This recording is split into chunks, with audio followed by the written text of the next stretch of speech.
నరసింహస్వామి జయంతి విశిష్టత ఏంటి? ఏం చేయాలంటారు ఆ రోజు? అసలు వెళ్ళి టెంపుల్‌కి వెళ్ళి దండం పెట్టుకుంటే సరిపోతుందా? ఇందాక మీరు చెప్పినట్టు దాన ధర్మాలనేవి ఇలాంటి ప్రత్యేక రోజుల్లో చేస్తే ఎలాంటి పుణ్యాలు కలుగుతాయంటారు? నరసింహ చతుర్దశి హ్మ్.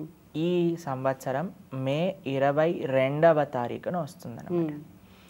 మనకి చాలామందికి రామనవమి తెలుసు, కృష్ణాష్టమి తెలుసు, కానీ నృసింహ చతుర్దశి చాలామందికి తెలియదు.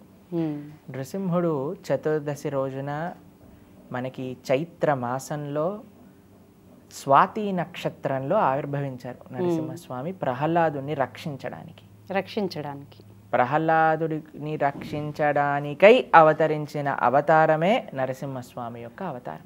అందుకే నరసింహస్వామిని భక్త రక్షక భగవంతుడు అని అంటారనమాట. భక్తులు ఎక్కడ ఆపదలో ఉన్నా సరే నరసింహస్వామి యొక్క స్మరణ చేయటం వల్ల వాళ్ళని కాపాడుతాడనమాట వెంటనే నరసింహస్వామి.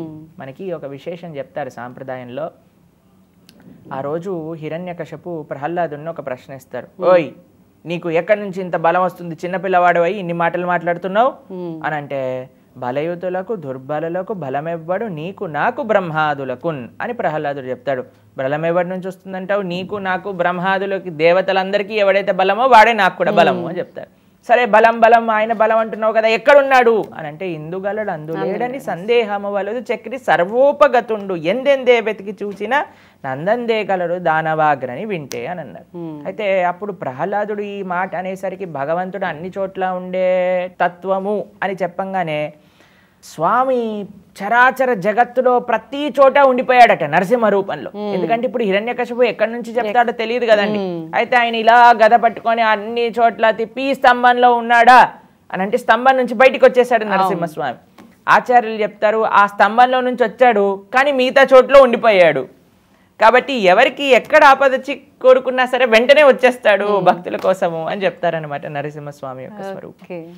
ఎంత భక్త వత్సలుడు అని చెప్తారు. కాకపోతే ఉగ్ర రూపుడు అని చెప్పి అది కూడా పేరు. ఇప్పుడు సింహం యొక్క పిల్లలకి ఉగ్రంగా అనిపిస్తుందా? మీరు చూసారా ఎప్పుడైనా సింహం వచ్చి నోటితో వాళ్ళ పిల్లల్ని ఇలా పట్టుకొని లేపుతుంది, అప్పుడు పిల్లలు ఏమి ఇలా భయపడిపోతారా? ఎందుకు పడరు? ఎందుకంటే వాళ్ళ నాన్న వాళ్ళ అమ్మ అని తెలుసు కాబట్టి. ఎందుకంటే అది వాళ్ళకి చెందింది అని స్వభావం ఉన్నది కాబట్టి. నరసింహస్వామి ఇంత చిన్న పిల్లవాడు ప్రహ్లాదుడికి భయం కాలేదు. ఎందుకు భయం కాలేదు? ఎందుకంటే నా స్వామి అని గుర్తించారు కాబట్టి. ఎవడైతే హిరణ్యకశిపులా తప్పుడు చేస్తాడో వాడికి ఉగ్రస్వరూపం భయం వేస్తుంది. ఎవరైతే నా తండ్రి అనుకున్న వాళ్ళకి భయం ఏమైందో చెప్పండి. కాబట్టి కొంతమంది అంటుంటారు నరసింహస్వామిని ఆరాధన చేయొద్దు, ఆయన ఉగ్రస్వరూపము అని. That is the most unfortunate thing in life. Narasimhaswamy యొక్క ఆరాధన చేయలేకపోతున్నాము అని అంటే అది మన భక్తుల్ని సంరక్షించడానికి వచ్చిన అవతారాన్ని గుర్తించలేకపోతున్నాము. అంటే కొన్ని రకాల నియమాలు నిష్టలు ఎక్కువగా ఉంటాయి, ఆయనకి ఎక్కువగా కోపం వచ్చేస్తుందని అంటూ ఉంటారు. నేను విన్నాను కూడా, అందుకని అదే చెప్తున్నాను కదా. ఎందుకంటే మనకి డిసిప్లిన్ అవసరం లేదు, రెగ్యులేషన్ అవసరం లేదు, అందుకోసం మనకి భయం ఎక్కువ. ఎవరైతే డిసిప్లిన్డ్ గా ఉంటారో, ఎవరైతే రెగ్యులేటర్ గా ఉంటారో వాళ్ళు ఎవరిని చూసి భయపడాల్సిన అవసరం లేదు కదండి.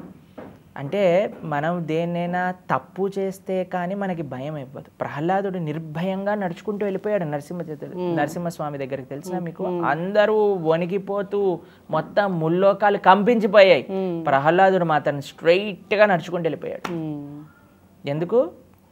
ప్రహ్లాదుడు ఎటువంటి తప్పు చేయని వాడు కాబట్టి. మనం కూడా, మనకి అన్నిటికంటే మెయిన్ ప్రాబ్లం ఏంటో తెలుసా అండి? We do not want to lead a disciplined life. Narasimhaswamy మనల్ని క్రమశిక్షణలో పెడతారు కాబట్టి మనకు ఆయన వద్దని డిసిప్లిన్ లేదు కదా, హ్యాపీగా మన జీవితాన్ని మనం ఏదో ఎంజాయ్గా eat drink and be merry అంటారు కదా, అలా ఉండొచ్చు. కాబట్టి మన క్రమశిక్షణ మనకి అవసరం.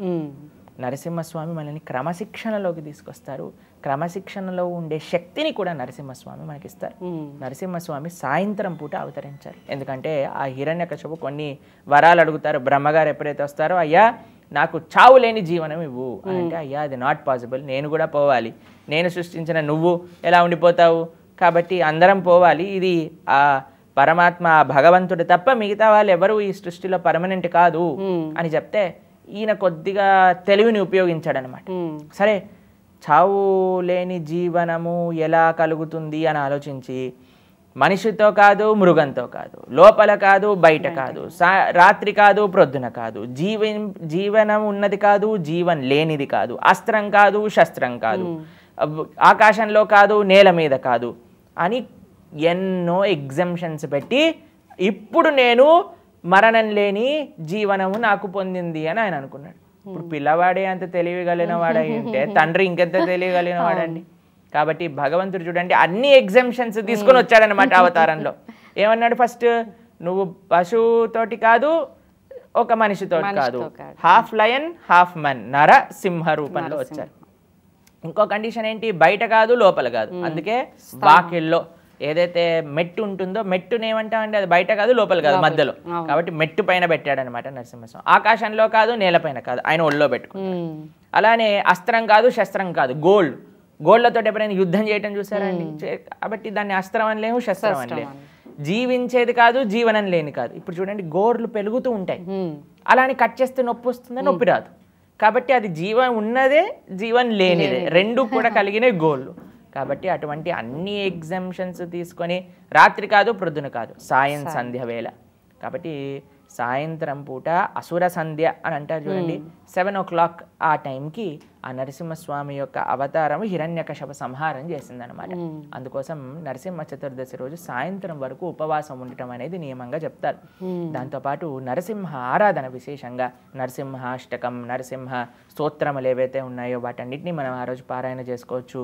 చక్కగా నరసింహస్వామికి నైవేద్యములు, వివిధ నైవేద్యములు తయారు చేసి పానకాది వస్తువులు స్వామికి నివేదన చేయొచ్చు. మామిడి పళ్ళు ఏవైతే మనకి ఈజీగా అవైలబుల్ ఉంటుందో పుష్పార్చన, అభిషేకాదులు చేసి చక్కగా నిష్టగా భగవంతుడికి ప్రార్థన చేయాలి. నరసింహస్వామికి ప్రార్థన మీరు అన్నారు కదా, చాలా ఇది అయిపోతే ఏమవుతుందని భయపడతారు. అలా అవ్వకుండా డిసిప్లిన్డ్ లైఫ్ లీడ్ చేయాలి అని భగవంతుడికి ప్రార్థన చేయాలి ఆ రోజు. కాబట్టి చాలా విశేషం. అన్నిటికంటే ఒక ముఖ్యమైన పండుగలలో సనాతన ధర్మంలో నరసింహ చతుర్దశి ఒకటి. దాన్ని అందరూ తప్పకుండా ఆచరించాలి. అద్భుతమైన విషయాలు చెప్పారు. Thank you.